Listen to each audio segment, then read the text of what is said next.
So we're gonna go with 19 Woodville Street, Kyle Smith's team, and then we'll go over to the Woodville Green Space, or sorry, the Woodcliff Green Space team, and then we'll have discussion after the developers leave the room, and then we'll do some announcements and wrap up. Sarah, oh yeah, Kyle, you look like you have you're all set. You're sharing your screen. Yes, ma'am. Okay, go ahead. Okay. Well, thank you very much for your time. Thank you for your detail. Again, as I mentioned, a little bit of prior context for myself. And just to confirm, I do have the owner of the parcel on the call with me as well. I was a 6-year resident of Jamaica Plain, a 2-year resident of Rosendale. Then I served for 9 years on the neighborhood council of Jamaica Plain. And I served on the zoning committee as co-chair for a portion of time, as well as on the Housing and Development Committee, which we largely lobbied for the creation of affordable housing and the depth and sustainability of it. So learning and seeing that process on a bi-monthly basis, I then try to help clients navigate the zoning process through the city of Boston, which has a lot of red tape and a lot of hoops to jump through. But importantly, there's a requirement to interface with the community, which is why we're before you this evening. So just trying to get down to the meat and potatoes of everything. We have a pre-existing structure to give you some geographic context. This is our parcel here, 17, 19, 21. Woodville Street is a one-way direction street, okay, where we have parking on both sides. We have a pre-existing curb cut. Sorry, I'm a FIFA fan and it just popped up for some reason. So we have a pre-existing curb cut with a driveway that currently, according to this site plan, which shows existing condition, is a single driveway, which does accommodate a number of vehicles, but it unfortunately requires kind of tandem parking for 3 units, which inherently then requires a lot of dancing in the street with vehicles to get cars into and out of the driveway. So this is existing condition. One of our cited violations is for a reduction of usable open space. So if you see here, based upon a current lot size of 3,837 square feet, we have a existing amount of usable open space of 2,037 square feet. The zoning code requires 650 square feet of usable open space per dwelling unit. So this is existing condition. Proposed condition is to elongate the driveway, the pre-existing driveway, pre-existing curb cut, to provide parking to the rear of the structure to avoid the current tandem orientation of the parking, which causes owners to have to back the vehicle out and then either drive around the block or otherwise for the sake of accessing the deeper parking spaces. So the proposed addition of the paved areas is this area indicated in dashing. It would then reduce the amount of usable open square footage, which is not considered non-building and non-kind of paved structure or paved surface, to approximately 1,046 square feet. And that is bringing us below the requirement of 1,950, which is what is triggering one of our 2 violations. I do have the refusal letter here, which is summarizing those 2 cited violations. The one I mentioned is about usable open square footage, which is triggered by the extension of the proposed extension of the parking to the rear of the structure for the 3 spaces non in tandem. And so I mentioned before, you have to have 650 square feet per unit times 3 existing units requires this square footage. Our proposal would be for about 1,070 or so square feet. So that is less than the requirement, which is why we have a cited violation. We are also seeking to expand internally without modifying the external footprint of the building into the basement area for additional livable but not proposed currently bedroom square footage. So I do have the site plans as submitted to ISD. Let me just reduce this so that stops happening. So this is the proposed basement level where we have existing left, proposed right. So existing is largely open area, chimney and, mechanicals, but a lack of livable square footage. This is current. The proposal is to basically finish the basement area, reduce the existing footprint of the mechanicals into certain targeted areas, mechanical and laundry, is also right here as well. And then also to have an existing internal means of egress, but also to double that. We have a rear stairwell. The proposal is to bring a secondary full stairwell into the basement for secondary means of egress. We also have the owner on the phone too to answer any questions, but we do have some fire rated and windows for access and egress in emergency purposes, with a proposal to have a large kind of finished family room area for entertainment, TV, and otherwise. Existing mechanicals, bathroom, half bath, and then a kind of functional office slash flex area, basically for additional use. So 2 full means of egress, and then also mechanical laundry, and then kind of large family area. The first floor is largely a slight kind of retooling of the interior, but it's existing. So this is current configuration. Again, this is proposed configuration. You can see that, we're basically sending the stairwell down, but a lot of this remains largely unchanged with the exception of just, internal renovation. So basically, largely first floor remains pretty much consistent. The second floor, again, existing versus proposed, changing, doorway here, closing off here, changing this into kind of a ensuite master for a bathroom. So again, not changing the external footprint of the building or really the aesthetics. And Mark, who's on the phone, can talk about his current scope of renovation. He has already undertaken to do some of the renovations, changing the exterior, siding, etc. And he can tell you what is currently done versus what is to be done.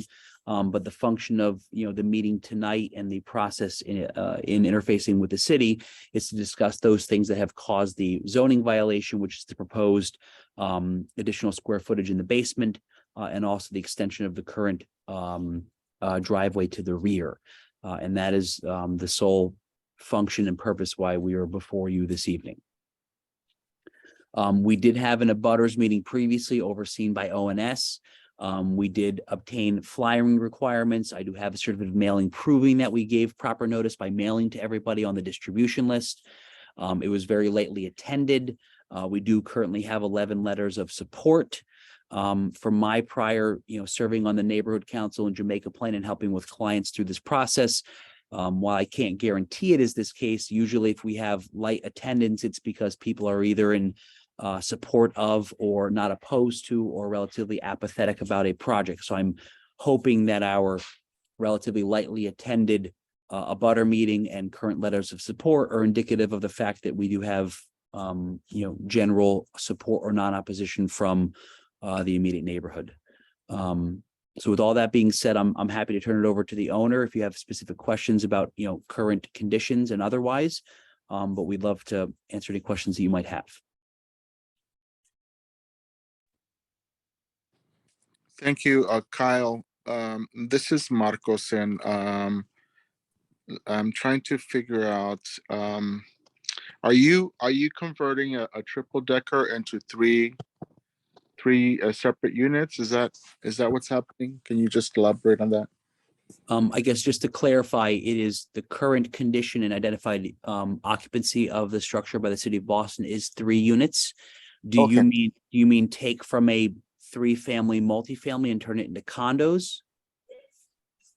Well, I thought it was just a large triple decker single family home, but it's a 3-unit existing building, and is it currently rental and is it being converted into home ownership?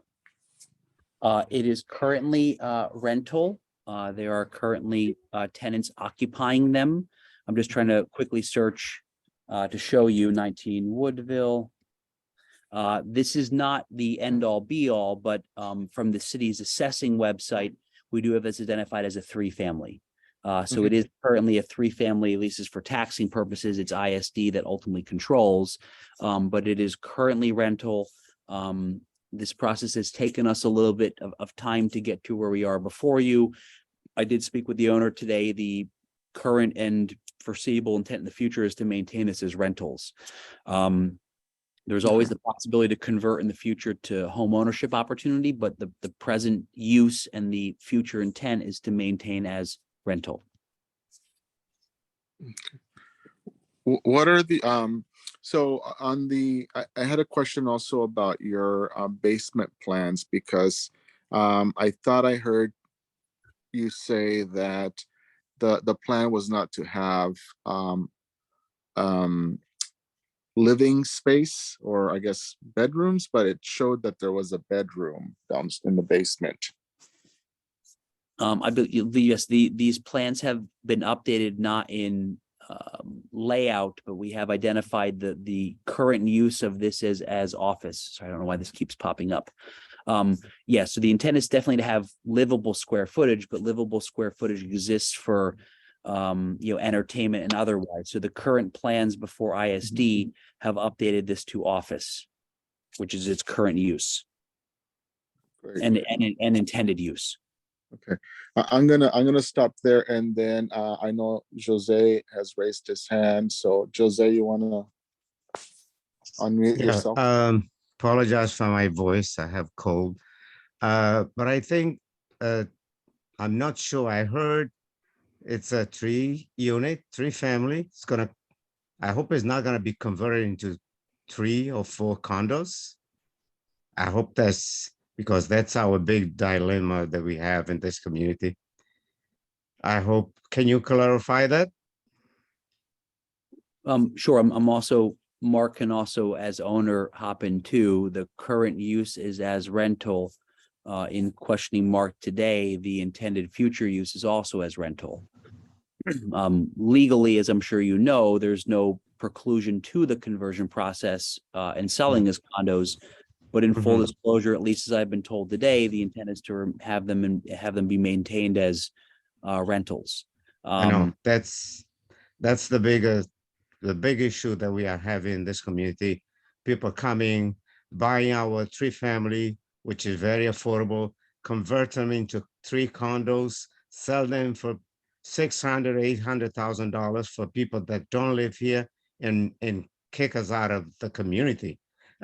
So you might say it's not, but the future probably is going to be that. I know that there is no law in the city of Boston that prevents that. We are working on it.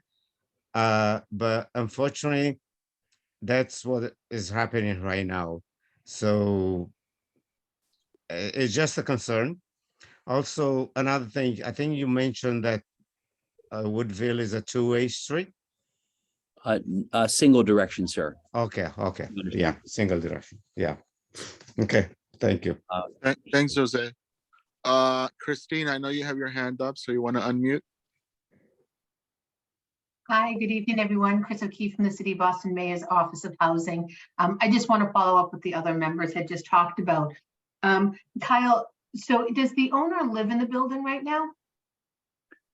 Mark is here to also specifically attest to that, but he does not. He does not. So do the tenants have a lease right now? Mark, if you can confirm, I believe that they do. Mark, are you on audio? Can you confirm, please? Okay, yes. They're tenant at will. So all 3 apartments are occupied right now, and they're tenants at will. Initially, when I started the project, I was going to do condominiums, but because it took such a long time just to get the meetings and get everything going, and the market have changed, so I decided I'm going to keep it for the long haul and just keep it rented. Great. And is it just something just to follow up with, what Jose was saying is that, we want to make sure that the community is not approving something to help get you through zoning variances and everything else. And then in 1 year, you're going to flip to condos. I'm assuming if you decide to flip your condo at some point, you'd be aware that you would need to have to come back to your DSNI to get approval on that. Yes, that's fine. It's not my intention right now, but if I do, then I'll have to come back. Okay, great. Thank you. You're welcome. Thank you. Thank you, Christine. Anybody else have any questions or comments?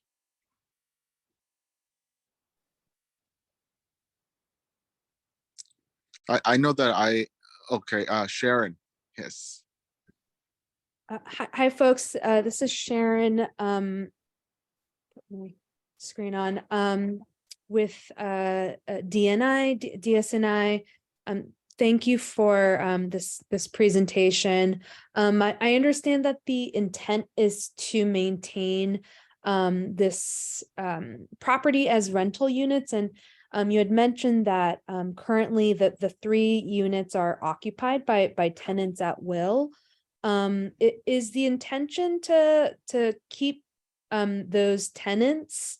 I know there's some work being done, to increase livable space in the basement and some work on the upper floors, but is the intention to retain the existing tenants in this property?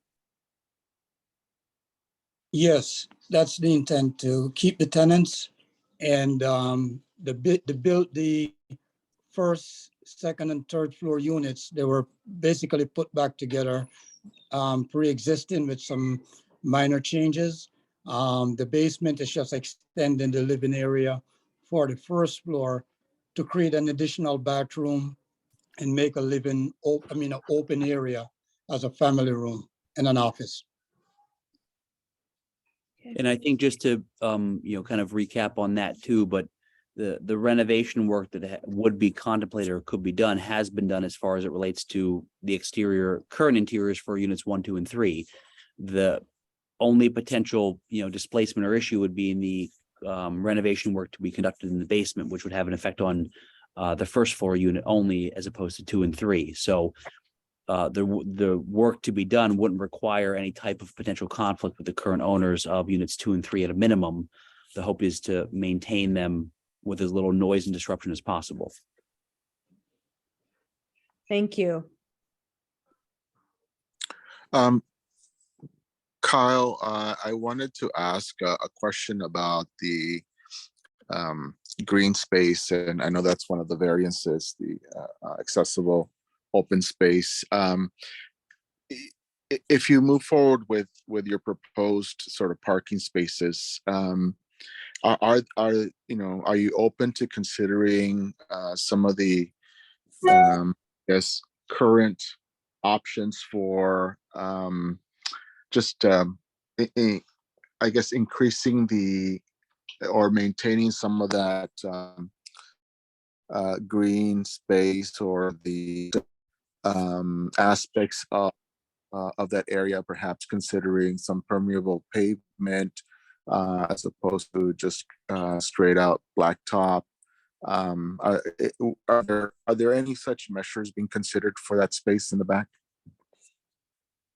Mark can hop in on this as well. I think if your question is current driveway being, unpermeable, if you're talking about, maintaining some of the proposed additional structures being permeable for water runoff or water bleed through, is that what you're referring to?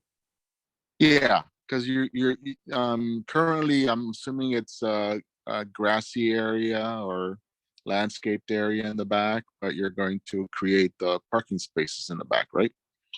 Correct. So I guess, there will be some amount of design review required by the BPDA post any approval by the ZBA. I have had other clients who, neighbors are concerned. You have cars kind of coming in and pulling in here and headlights shining into, people's backyards now. So usually some type of screening and buffering is a reasonable request, which, I can't speak on behalf of Mark, but I think that in light of this, it would be a reasonable request to require screening and buffering to be considered. Permeability of extensions might be a reasonable thing as well. So I can certainly, Mark, if you have any immediate opinion on that, please advise. But, they're essentially saying, Mark, for the expansion of the paved area, would you consider at least some of this to be permeable? At least if it's maybe this is macadam here for where people are driving on, and these are kind of permeable pavers, if you will. Yes. I can jump in here. Yes, so the plan is to maybe pave the driveway with the existing, right now it's existing blacktop. So we'll keep that the same, but when you go to the back, I was thinking to do, to do pavers in the back and landscape it beautifully with some green space near the fence, all the way from the back to the front. If you stand in front of the building on the left side, that would be all green space for that small area, extending all the way to the back fence. And then near the back fence, probably maybe 5-6 feet from the fence, some green space. Great. Thank you. I see that Rene has his hand up. Rene, you want to unmute yourself? Sure. Thank you, Marcos. Rene Mardones with DSNI. This is a question for Mark. Yesterday, I was walking around the neighborhood, talked to a couple of residents. Some of the concern was around parking. But my question is related to the rental price. I think this is a big investment. So my question is, have you done or are you planning to increase the rent for those current residents that are living there? And also, do you have any Section 8 voucher tenants in the unit? No, those are market rents, and no plan to increase the rents. I'm getting good rents for each unit, so there's no plan to increase. And what is the range, more or less, on those rentals? About $4,000 each unit, Okay. because it's high end.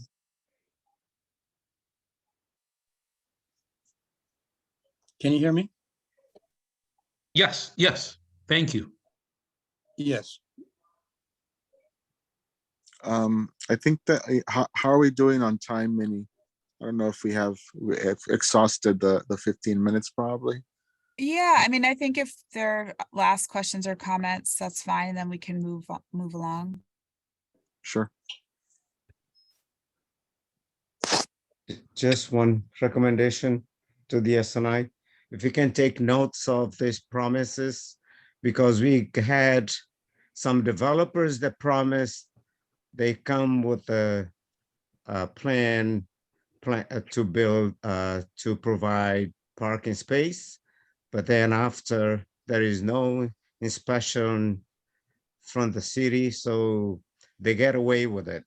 So just these things that the questions that we are asking, they are agreeing on it to make sure we go back after the construction or during the construction. Thank you. Okay. Kyle, just one final, because I may have missed it. So what is your ask specifically of the committee and DSNI? I would say ideally we would be looking for a formal vote or motion for approval or non-opposition, depending upon, I've had different neighborhood groups that won't support something, but they also won't be opposed to it. So I don't know if you have a procedural stance, but ideally, something we can then take and present to the ZBA would be, tremendously appreciated. It could be as simple as an email. But we're basically looking for your support or non-opposition for the request for zoning relief to the expanded paving area and also for the expansion of the livable area to the basement. I think we've heard that you're looking for some form of permeability for the expanded area. So if your approval is subject to something like that, I think that Mark has indicated that would be fine. Again, I've had other clients who have put in and work on screening and buffering for where, headlights would be projecting into other people's yards. Mark already said that his plan is to landscape this more, significantly as part of the larger expansion. So I think some, screening and buffering and the like, I think would also be a reasonable request and something that Mark indicated would be, he could accommodate. So I guess the formal request is a letter of support or non-opposition, subject to, the reasonable requirements, I think, for issues that you've raised. Great, thank you. Okay, Marcos, should we move on to the next presentation in that case? I think we're ready. I think we're Okay. ready. So I'll just say to Kyle and Mark, thank you for presenting and joining us. You're welcome to stay if you want to hear the next presentation. After, you can go now. After the next presentation, we will ask all of the developers to leave so we can have a community discussion and talk about what we just spoke about with you. If this committee does recommend approving your project, we would bring that to our board of directors, who would make a final approval of that. And if we were to recommend approval of the project, we would include various stipulations that, of course, you all, we would send that to you, but around screening, around some of these things we talked about tonight. So we'd have a little bit of a back and forth, but we will discuss further after you leave the meeting. All right, thanks, Marcos. And just Thank procedurally, when is your board meeting that we should seek to follow up with you about? Our board meeting is the second Wednesday, so 2 weeks, about 2 weeks from 2 weeks from yesterday. Okay. All right, thank you. We greatly appreciate your time. Thank you. Thank Thanks, you. Mark Bye-bye. and Kyle. Thanks. Cheers. I think the next presenter Or we're gonna. Oh, there we go. Yeah, that was it. Oh, Thanks. thank you. Great.